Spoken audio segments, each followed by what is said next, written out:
자, 여러분 안녕하세요. 오늘 2학기 첫 시간에는 남신의주 유동 박시봉방이라는 시입니다.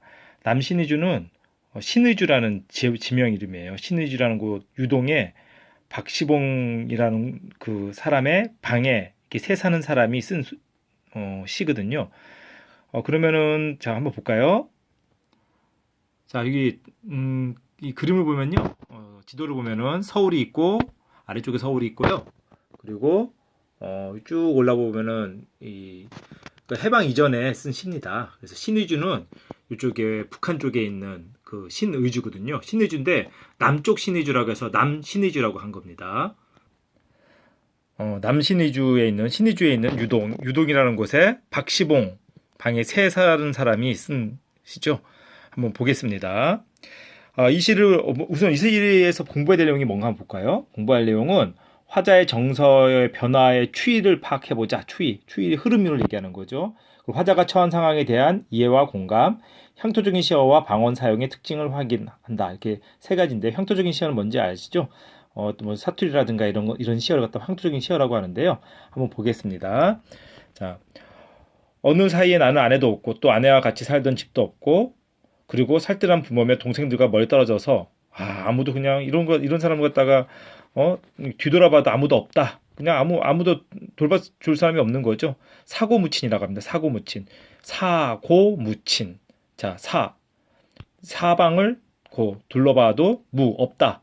친한 사람이 없다. 그런 걸 뭐라고 합니까? 사고무친이죠. 동생들과 떨어져서 어느 바람 쎄인 쓸쓸한 거리 끝에 헤매었다. 이 쎄인은 센이라는 뜻이래요. 센. 바람 센 쓸쓸한 거리에 헤매었다. 바로 날도 저물어서 바람은 더욱 세게 불고 추위는 점점 더해 오는데 바람도 불고 추위고 굉장히 시련이죠. 그렇게 더해 오지만 나는 어느 목순에 집 헌 삿을 깐 이 목순은 바로 박시봉이라는 사람입니다. 이 박시봉네 집에 새 살고 있어요. 이 사람이 한 방에 들어서 한 방 한 칸에 들어서 쥐를 붙이고 있었다. 새를 붙이고 있었다는 얘기죠. 새들을 살았습니다. 그래야 나는 습내나고 축축한 냄새나고 누긋한 방에서 낮이나 밤이나 나는 나 혼자도 너무 긴 것 같은, 나 혼자도 너무 많은 것 같은 생각. 이거 적어주세요. 자기 몸 하나도 건사하기 힘들었다. 자기 몸 하기도 돌보기 어려운 학생들 많이 있죠. 그런 학생들 많이 있습니다. 뭐 다른 사람들 친구를 생각해주긴커녕 나 하나도 힘들어 하는 학생 많이 있는데요. 이 시를 통해서 그런 학생들 한번 보세요.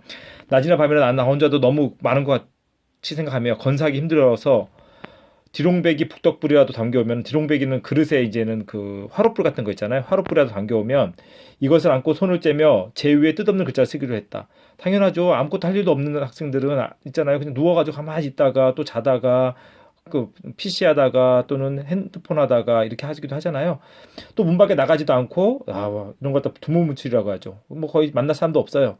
문 밖으로 나가지도 않고 자리에 누워서 머리에 손깍지로 베개를 하고 뒹굴기도 하면서 나는 내 슬픔이며 어리석음이며 소처럼 연하여 새김질하는 것이었다.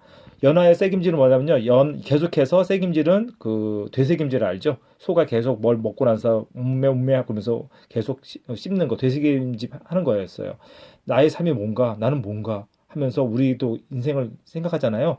이미 이 시가 굉장히 오래전의 시, 거의 뭐 100년 가까이 된 시인데 근데도 우리의 삶을 생각하게 합니다. 내 가슴이 꽉 메어올 적이며 내 눈에 뜨거운 것이 핑 될 적이며 나는 왜 사냐, 내가 뭔가 하는 생각 많이 하잖아요. 또 내 스스로 화끈 낯이 붉도록 부끄러울 적이며 나는 내 슬픔과 어리석음에 눌려 죽을 수밖에 없는 것이었다. 죽을 수밖에 없는 것을 느끼는 것이었다. 내 슬픔과 어리석음에 눌리어서 삶에 대한 절망과 체념이죠. 나는 왜 살아야 되지? 어제가 오늘 같고 오늘이 어제 같고 이러한 삶을 얘기합니다. 내 슬픔과 어리석음에 눌려 죽을 수밖에 없는 것을 느끼는 것이었다. 이렇게 하면서 지가 지나간 사람에 대해 성찰이라고 하죠. 살펴보는 겁니다. 성찰도 하고 암울한 삶에 대해서 절망도 하기도 합니다. 근데 이렇게 살 수는 없잖아요. 젊으니까. 어떻게 해야겠습니까? 일어나야겠죠. 그러면서 갑자기 내용이 바뀝니다. 이 그러나의 별표 쳐주세요. 시상이 전환. 시상이라는 것은 시의 흐름이 바뀌는 겁니다. 여태까지는 나는 찌질하고 나는 맨날 누워서 있고 아무 의미 없이 살고 있다가 잠시 나는 고개를 들었대요. 밑줄 그어주세요. 고개를 들어 밑줄 쳐주세요. 상승의 이미지입니다. 여태까지는 다 하강의 이미지였는데 고개를 들어 허연 문창을 바라보든가 또 눈을 또 떴대요. 이것도 상승이죠. 높은 천장을 쳐다본대요. 또 이것도 상승입니다. 다 상승의 이미지예요. 자, 이때 나는 내 뜻이며 내 힘으로 나를 이끌어가는 것이 힘든 일인 것을 생각하고 내 뜻과 내 힘으로 힘들어요.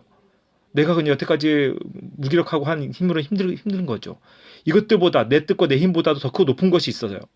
개인의 의지를 초월하는 절대적인 운명이 있어요. 있어서 나를 마음대로 굴러가는 것을 생각하는 것인데 이렇게 운명론적으로 여태까지 살았어요. 나는 어쩔 수가 없어. 그렇게 하여 여러 날에 지나는 동안에 내 어지러운 마음은 슬픔이며 한탄이며 가라앉은 것은 차츰 앙금이 되어 가라앉고 이거 써주세요. 내 어지러운 마음에 슬픔이며 한탄이며 가라앉을 것은 차츰 앙금이 되어 가라앉고 즉 운명에 대한 깨달음이 가져다준 감정의 정화. 아 이거 운명이구나. 화자의 심적인 성숙됐어요. 이 부분에서 성숙이 느껴지는 겁니다. 성숙 중요해요.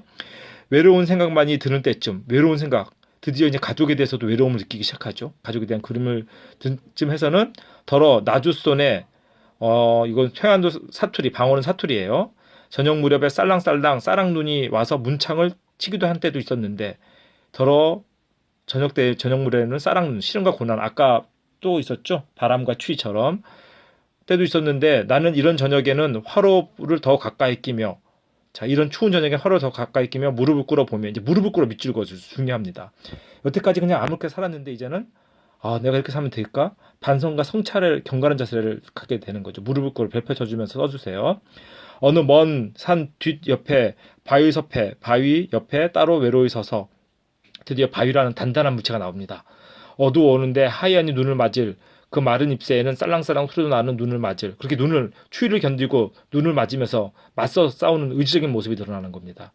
그 드물고 굳고 정한 갈매나무라는 나무 생각하겠다. 갈매나무 이 핵심이에요.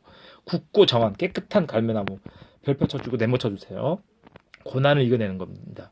이 갈매나무는 추위와 그런 눈보라와 맞서면서 고난을 이겨내는 의지적인 표상으로 바뀌는 거죠. 자 여러분의 삶도 이렇게 되지 않을까요? 우리의 삶도 여러분 대부분 학생들은 다 열심히 살고 있지만 아직까지도 굉장히 무기력하게 사는 학생이 있습니다. 자 처음엔 무기력했다가 나중에 어떻게 해요? 의지적. 그럼 핵심이 바로 어디입니까? 굳고 정한 갈매나무 별 펼쳐주세요. 자 그리고 마지막으로 보시면요. 자 적어주셔야겠죠. 자유시 서정시고 고백적이고 반성적. 반성적은 뒤로 돌아본다는 뜻입니다. 의지적이죠. 그리고 나를 가정과 있고 헤어진 이 유랑인의 삶이었고 주제는 무기력한 삶에 대한 반성과 새로운 삶에 대한 의지. 특징 편지 형식을 빌려서 화자의 근황을 제시했죠. 이게 편지입니다. 자 남신의주 유동 박시봉방이라는 것은 주소예요. 그 주소에 편지를 보낸 거죠. 그리고 향토적인 시어와 방언을 사용했다. 사투리를 많이 사용했죠. 쉼표를 통해 내재율을 획득했다. 안에 있는 그런 리듬을 내재율이라고 합니다. 요건 꼭 적어주세요. 자 그러면 오늘은 여기까지만 하겠습니다.